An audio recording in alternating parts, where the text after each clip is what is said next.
जैसा कि अभी मैंने पहले वीडियो पे बताया कि 5 नंबर का सबसे महत्वपूर्ण ग्राफ पूछा जाता है और जितने भी अर्थशास्त्र में वास्तविक जीवन में घटने वाली आर्थिक घटनाएं होती है उन घटनाओं के बारे में विश्लेषण 2 प्रकार से किए जाते हैं। एक प्रकार है आकृति और दूसरा प्रकार है आलेख। आज हम ये 2 प्रकारों का अर्थ भी जानेंगे। आकृति किसे कहते हैं और आलेख किसे कहते हैं। जैसे कि आप देख रहे होंगे, ये मैं आपको पेन के द्वारा सामने स्क्रीन पे बता रहा हूँ कि इस आर्थिक घटनाओं को 2 तरीके से बताया जाता है, आकृति और आलेख। यहाँ काली पेन से हेडलाइंस भी दी है, आकृति और आलेख का अर्थ।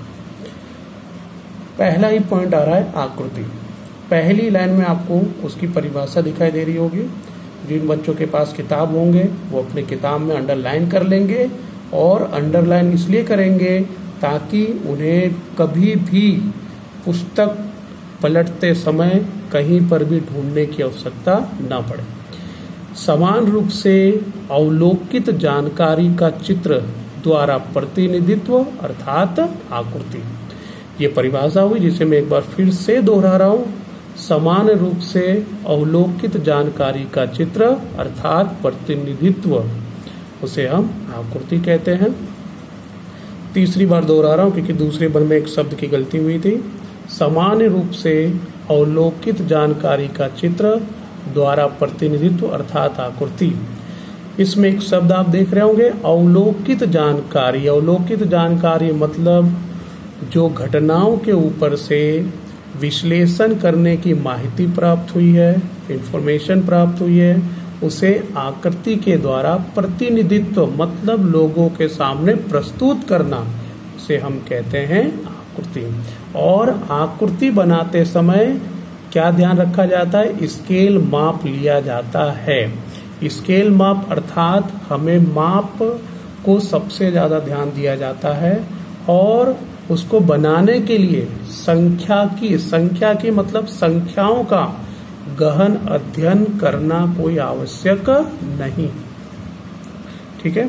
अब ये आकृति क्यों बनाई जाती है, तो इसके लिए आप देख सकते हैं इसी पैराग्राफ की तीसरी लाइन पर किनारे से कि आकृतियों का उपयोग विज्ञापन करने वाली कंपनियां आकर्षण पैदा करती है। और आजकल आप सभी लोग जानते हो कि जब तक लोगों में किसी भी चीज के प्रति आकर्षण नहीं होगी, लोग उसका महत्व जानने में उत्सुक नहीं रहते। तो पहला आपको मैंने बताया कि आकृतियों का उपयोग विज्ञापन करने वाली कंपनियां उपयोग करती है ताकि वो अपनी वस्तुओं में आकर्षण बना सके। दूसरा, सरकार जानकारी प्राप्त करने हेतु सामाजिक संस्थाएं जागृति फैलाने हेतु कार्य करती है। तो 3 कार्य आपको मैंने बताया। पहले विज्ञापन कंपनियां जो आकर्षण पैदा करती है, दूसरा सरकार जानकारी प्रदान करने हेतु, और तीसरा सामाजिक संस्थाएं जागृति फैलाने हेतु करती है। मैं फिर से दोहरा रहा हूं, अर्थशास्त्र में जो आर्थिक घटनाएं होती है उस घटनाओं को 2 प्रकार से चित्र के द्वारा बताया जाता है, एक आकृति और एक आलेख। आकृति समान रूप से अवलोकित जानकारी का चित्र द्वारा प्रतिनिधित्व अर्थात आकृति। और आकृति बनाते समय सबसे ज्यादा किसका ध्यान रखा जाता है? स्केल माप को ध्यान में लिया जाता है, और इसे बनाते समय संख्या की जानकारी का जरूरी ना हो कि अध्ययन होना चाहिए। दूसरा, मैं आपको बता रहा हूं कि यह आकृति कौन कौन सी जगहों पर सबसे ज्यादा आवश्यक होती है। पहला, विज्ञापन करने वाली कंपनियां उपयोग करती है, सरकार जानकारी प्रदान करती है, सामाजिक संस्थाएं जागृति फैलाने हेतु कार्य करती है। दूसरा, आलेख। सबसे पहले आलेख की परिभाषा।